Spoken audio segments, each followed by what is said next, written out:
तो फिर क्या पसंद है तुम्हें? मुझे कमल के फूल पसंद है। मेरे लिए आप कमल का फूल लाना। अभी मुझे कमल के फूल कहाँ मिलेंगे? ठीक है, मैं कोशिश करूँगा। लेकिन अगले दिन रघु को कमल का फूल नहीं मिला। उसके बाद वाले दिन भी नहीं मिला। ऐसे ही 1 महीना बीत गया। रघु ने सरला से वादा किया। सरला, मैं तुमसे वादा करता हूँ, एक दिन मैं तुम्हें कमल का फूल ला कर दूंगा। रहने दीजिए, आपसे ना हो पाएगा। ऐसे ही हंसी मजाक में रघु और सरला का दिन बीतता था। वो लोग अब बच्चे के बारे में भी सोच रहे थे, लेकिन गांव के जमींदार रामनाथ के बच्चे नहीं हो रहे थे।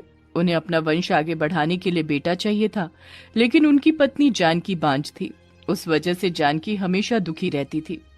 मुझे माफ कर दीजिए जी, मैं आपको एक बेटा नहीं दे पाई। मैं बहुत बुरी पत्नी हूं ना। लेकिन जमींदार साहब उनकी पत्नी से बेहद प्यार करते थे। नहीं जानकी, इसमें तुम्हारी कोई गलती नहीं है। शायद भगवान ने मेरे नसीब में बच्चा नहीं लिखा है। नहीं नहीं जी, भगवान इतने निष्ठुर नहीं हो सकते। देखना, हमें बेटा मिल ही जाएगा। आप दूसरी शादी कर लो। नहीं जानकी, तुम ये क्या कह रही हो? मैं दूसरी शादी नहीं कर सकता। रामनाथ घर में जानकी की सौतन नहीं लाना चाहते थे। दोनों ही चिंता में थे। तभी जानकी ने सरला को काम करते हुए देखा और सरला को अपने पास बुलाया। सरला, यहाँ आओ जरा। तुम्हारे कितने बच्चे हैं? एक भी नहीं मालकिन, लेकिन हम बहुत जल्दी लेंगे। असल में पैसे की थोड़ी सी दिक्कत है, इसीलिए। ये सुनकर जानकी को एक आइडिया आया। जानकी ने रात को रामनाथ से कहा, सुनिए जी, मैं कुछ सोच रही थी। आप दूसरी शादी नहीं करना चाहते हो वो ठीक है, लेकिन किसी और से हमें बच्चा तो मिल सकता है ना? मतलब तुम कहना क्या चाहती हो? हमारी नौकरानी सरला दिखने में अच्छी है। हमें सरला से बेटा मिल सकता है। हम उसकी कोख भाड़े पर ले सकते हैं।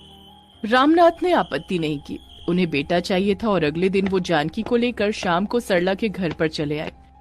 तब सरला और रघु घर पर बैठकर गप्पे लड़ा रहे थे। रामनाथ ने सब कुछ कहा और उसके बदले अच्छे खासे पैसे देने के बारे में भी बात की। देखो, अगर तुमने मुझे बेटा दे दिया तो तुम्हें अच्छे खासे पैसे मिल सकते हैं। पैसे?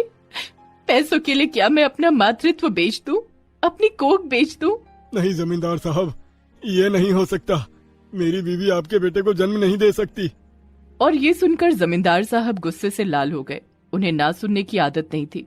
मुझे मना करता है? गरीब भिखारी कहीं के। तुम लोगों को पता नहीं है कि मैं क्या क्या कर सकता हूँ। सरला, फिर भी तो हम पैसे देने के लिए आए, नहीं तो हम तुमसे ये काम जबरदस्ती भी करवा सकते थे। करवा सकते थे नहीं, अब यही करवाएंगे। चलो सरला, मेरे साथ चलो। रामनाथ गुस्से में अपना आपा खो चुके थे। उन्होंने सरला और रघु को अगवा कर लिया और रामनाथ ने रघु और सरला को एक जेल के अंदर बंद कर दिया। हमें छोड़ दीजिए, हमें मुक्ति दीजिए। अब तुम दोनों को तब मुक्ति मिलेगी जब तुम दोनों मुझे बेटा दोगे। ये बोलकर रामनाथ वहाँ से चला गया। रघु और सरला दोनों बैठकर रोने लगे। बचाइए जी, मुझे बचाइए। सरला, तुम्हें कुछ नहीं होगा। सरला, तुम्हें कुछ नहीं होगा। कुछ दिन बाद सरला गर्भवती हो गई। रामनाथ और जानकी बहुत खुश हुए। सरला, मेरे बच्चे का अच्छे से ध्यान रखना। और हाँ, मुझे बेटा ही चाहिए, नहीं तो। ये बोलकर जमींदार साहब चले गए। सरला रोती रही। अब क्या होगा? अगर बेटा पैदा नहीं हुआ तो वो हम दोनों को नहीं छोड़ेंगे। अब कुछ नहीं कर सकते सरला। जमींदार साहब के पास पैसे हैं, हम गरीब हैं। गरीबों के हाथ में कुछ भी नहीं है। अब जमींदार साहब जैसा कह रहे हैं वैसा ही करना होगा। उन लोगों के पास अब कोई चारा नहीं था। सरला अपने पेट में पल रहे बच्चे का ध्यान रखने लगी। जमींदार साहब सरला के लिए अच्छे खाने, फल वल सब कुछ भेजने लगे और कभी कभी जानकी आकर सरला से बात करने लगी। इसी तरह 9 महीने बीत गए और सरला की डिलीवरी का टाइम आ गया। उसके पेट में दर्द शुरू हो गया और सरला को बेटा नहीं एक बेटी हुई। ये क्या? ये तो लड़की है सरला। हमने कहा था ना कि हमें बेटा ही चाहिए। वो मेरे हाथ में नहीं है मालकिन, ये तो भगवान की देन है। नहीं सरला, नहीं। ये तुमने जानबूझकर मुझे परेशान करने के लिए बेटी को जन्म दिया है। मैं इसे जिंदा नहीं छोड़ूंगा। रामनाथ ने सरला की बेटी को छीन लिया और दौड़कर बाहर चला गया। सरला और रघु चिल्लाने लगे, नहीं, मुझे मेरी बेटी वापस दे दीजिए। नहीं। दया कीजिए जमींदार साहब, दया कीजिए।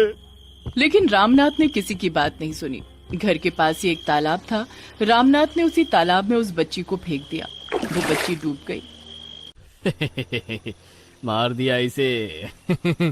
बेटी लेकर मैं क्या करूंगा? मुझे तो वंश आगे बढ़ाने के लिए बेटा चाहिए। रघु और सरला अपनी बेटी को खोकर दुखी थे, लेकिन उन्हें अपने आप को छुड़ाना भी